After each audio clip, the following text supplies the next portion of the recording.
right, welcome to part 2 of our custom IP peripheral tutorial / demonstration. In part 1, we did a standalone project where we created a custom peripheral that will talk on the Avalon bus. It had several signals dealing with the Avalon bus, like address and chip select and read and write data, our clock and our reset, as well as an LED out pin for controlling the LEDs on the D10 standard board. We're going to take that custom peripheral that we did last time. We simulated it, everything looked good. We're going to incorporate that into a Nios II processor this time, and we will go from there. And like always, we're going to start with Quartus. We'll hit a new project. Take this to my D drive, video demo, Nios custom IP. We'll select that folder, and that's what we'll also call the project name. Empty project's fine. We are the 5CSX FC6 D6 F31 C6, and select our simulator, and we'll hit OK or finish. All right, our project is created. So next step is to go ahead and fire up the platform designer. Okay, our platform designer is up. We'll go ahead and add our normal components. So of course we need a processor. So we'll add that Nios II processor in. And as always, I am just going to take the default processor. We need some, oops, I didn't mean to maximize that. Dock that back, thank you. I need a on-chip memory. And I'm not going to take the defaults here. I need a little bit more than 4K, so I'm going to add a 0 and get myself 40K of memory. And we need a JTAG UART. And for this one, again, I'm just going to take those defaults. And these are the basic components that we used for our Hello World demonstration, if you remember that first video we had. So now the question is, how do I add my custom peripheral that I designed in the previous part 1 tutorial? Well, we're going to come up here and we're going to say new component. That's going to bring up the component editor. We're going to give this a look. We'll call it LEDs. We'll call it my LEDs. Version 1's fine. We'll give it a group. We'll call the group Oregon Tech. Description would be my custom peripheral to control LEDs on D10 standard board.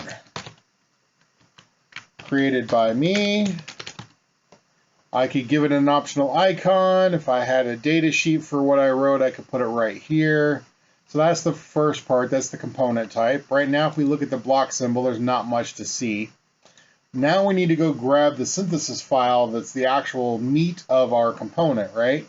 So we're going to hit here in the synthesis file section. We're going to say add file, and we're going to go into that custom IP folder that we had last time, and we're going to select our custom IP.v. And then the next step is to say analyze synthesis files. So we will do that, and it will come through and it will analyze our file, and if we did everything correctly, we're going to get a green bar at the bottom, right? Otherwise, we can see our errors and all of that and fix those things.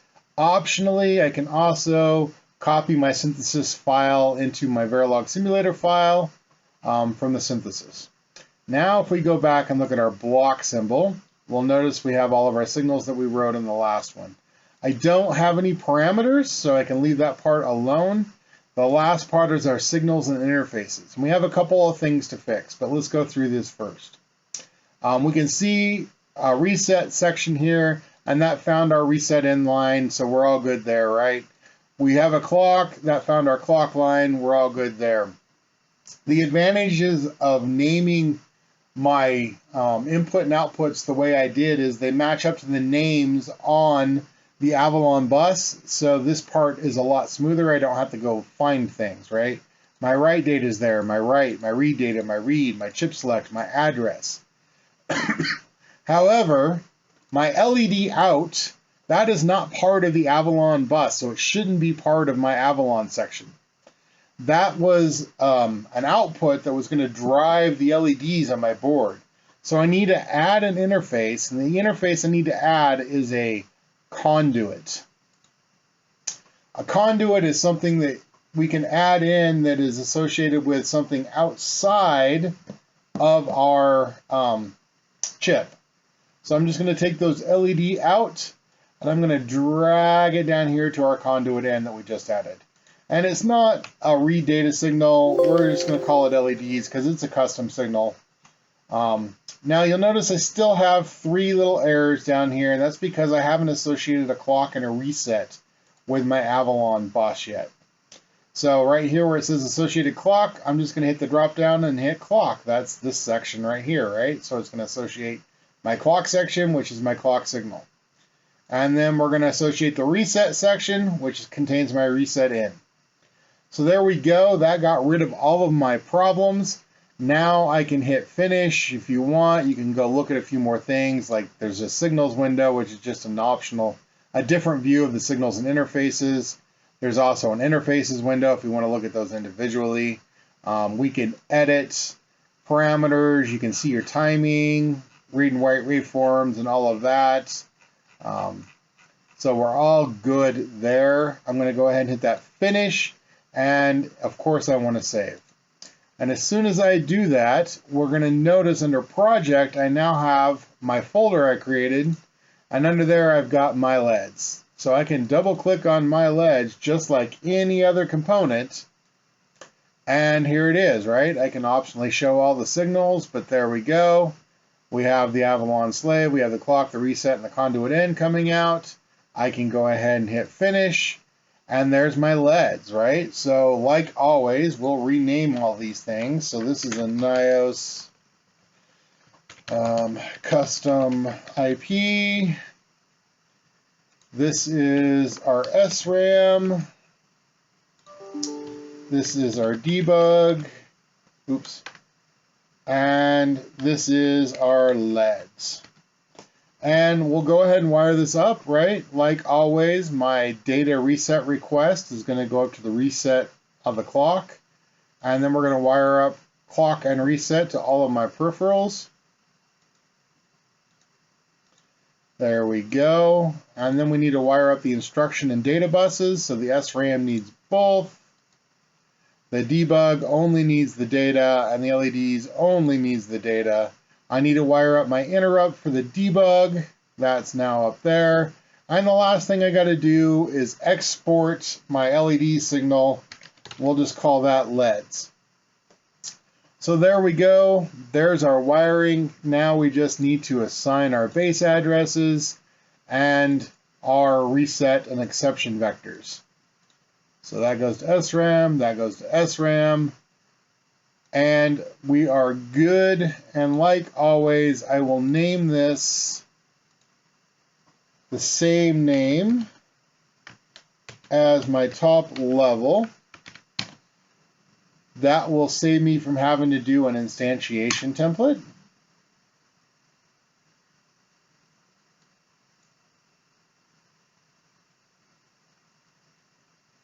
So there we go. And then we just need to generate our IP. We'll take our defaults and hit generate. Okay, our IP is generated. I can go ahead and hit close. And then we're done with Platform Designer, so I can hit finish. And of course, Quartus is going to say, hey, you created IP, you should probably import that. So we will go do that really quick. We'll go to our files view, we'll hit add. And that is in our Nios custom IP1 synthesis, and we want the QIP file, QIP. We'll go ahead and hit OK. And go back to our hierarchical view, and we'll do a quick compile that allows us to do an analysis and elaboration. That'll allow us to assign our pins before we do a full compile. Okay, our quick compile is done. We can go ahead and go to our pin planner. And part 1, I need to change my I/O standard to 3.3 volts. So I can just cut and paste that all the way down. Then we should be looking in our user manual. We know our clock 50 is in pin AF14. So over here on our clock, we'll just type in AF14. That'll assign that. Now we need to go look for our LEDs. So I'll scroll down here a little bit, and there's our LEDs.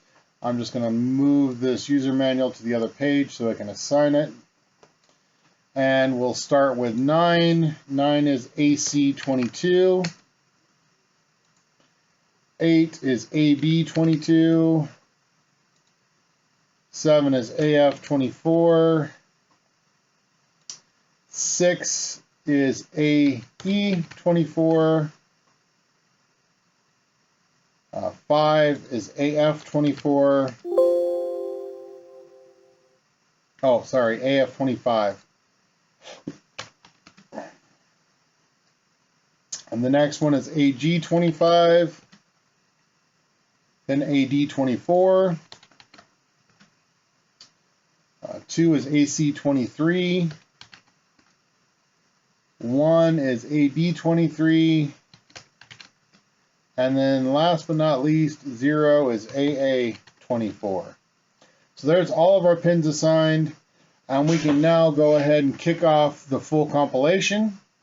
So we will do that, and as always, while that's happening, we can go work on the software. So we'll go to Tools, Nios II Software Build Tools for Eclipse, and we will select our workspace. So let's go up here to our D drive. We need video demo, Nios custom IP1, and I'm going to make a new folder. Oops, not there. I'm going to make a new folder in here called software. And that's the folder I want to set. All right, Eclipse is open. We'll go ahead and maximize that, and we need to create a new application and BSP from template. And the first thing we got to do is go grab our SOPC info file, which is not that one. Let's go to our D drive video demo, custom IP1. There is our SOPC info file we want. All right, we're parsed. Our processor name is correct. We'll just call this Nios custom IP1. We want hello world small, and I'm just going to go ahead and hit finish. Okay, excuse me. Okay, our projects are created. I'm going to go ahead and build our default one here just to make sure everything's okay. And while that's building, I can go over here to Hello World, and I'm just going to say Control A, delete. And then we're going to write some code while our BSP and everything is building. So we're going to do a pound include. First thing we're going to do is bring in standard io.h. We gave ourselves a little bit more memory, so we can use that. We also need our system.h. Remember, that's got all of our defines in it. Now, since we wrote a custom peripheral, there's not a driver, a _regs file for that. But there is a generic driver for a generic memory map device, and it's just called io.h. So we will include that one. Then, of course, we need an int main, void, and we need to return a 0, and we need our while 1, do nothing. So now we're ready to write our code. So we can start by, we'll just print a header, right? Welcome to the custom peripheral tutorial in Nios II.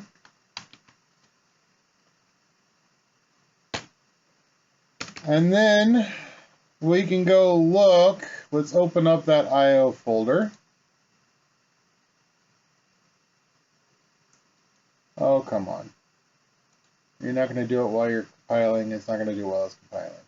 All right, we'll go find it the hard way. So we need the system.h, we know for sure. And then under the HAL, we have that generic IO driver. We'll go ahead and open that up as well.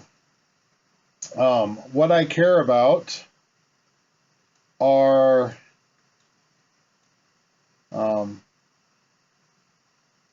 there is base macros for an IO read and an IO write, which take our base address, our register number, and our data for the write, and just our register number for the read. So those are what we're going to use. So we're going to take that IO write, and that's what we're going to do. So we're going to come right here, and we're going to say IOWR, semicolon, and we're going to go to our system.h, and we'll scroll down till we find our LEDs. We need to grab our LEDs base. We only had a single register, so that would be register 0. And then what data do we want to write? Let's just do a 155, which will be a 0101010101 pattern, right? Next thing we're going to do is just do a printf.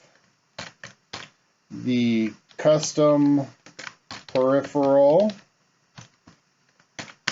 is at 0x%x.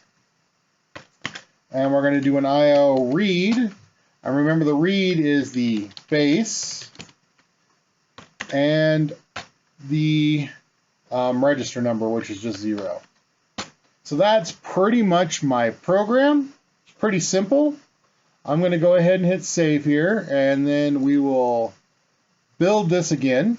And while that's happening, we should be able to go back and check on Quartus. Okay, Quartus is now finished, so we can go ahead and bring up the programmer.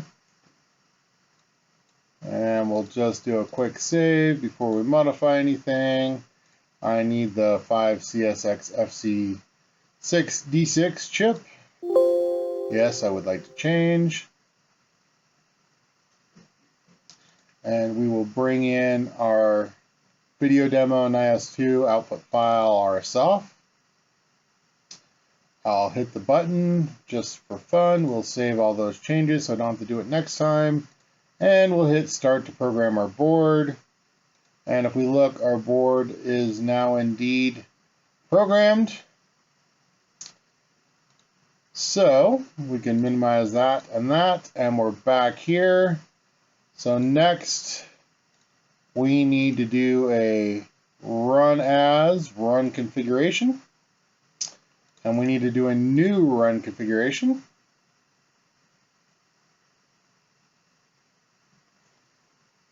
There we go. We'll call this Nios Custom IP1.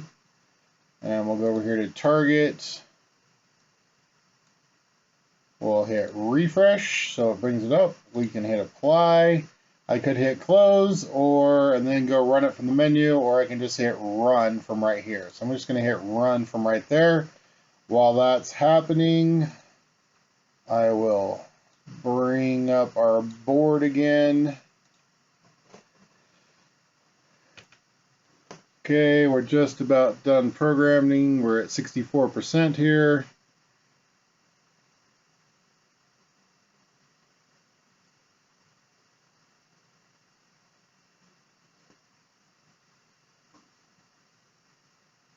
And there we go. As you can see, the light's already turned on.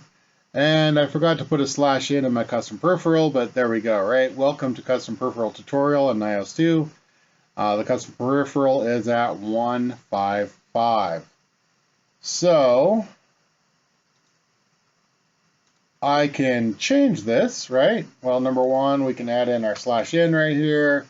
Let's make it a all on, right? So that would be a 3FF. And we can hit save.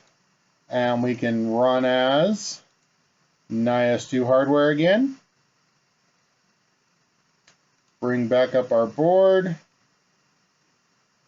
All right, and we're at 64% on the recompile here. So we should be seeing the LEDs change here just shortly. And there we go, right? They are all on now, and we'll read the peripheral back, we get that 3FF. So that shows that we are indeed writing to our peripheral. Our peripheral is controlling those LEDs, and everything we did worked. So that will conclude our first demonstration of custom IP. Remember, this one was fairly simple. It only had a single register. The next one we do, I'll do another one on custom IP 2, and that one will have multiple registers in that custom IP. Thank you and have a good day.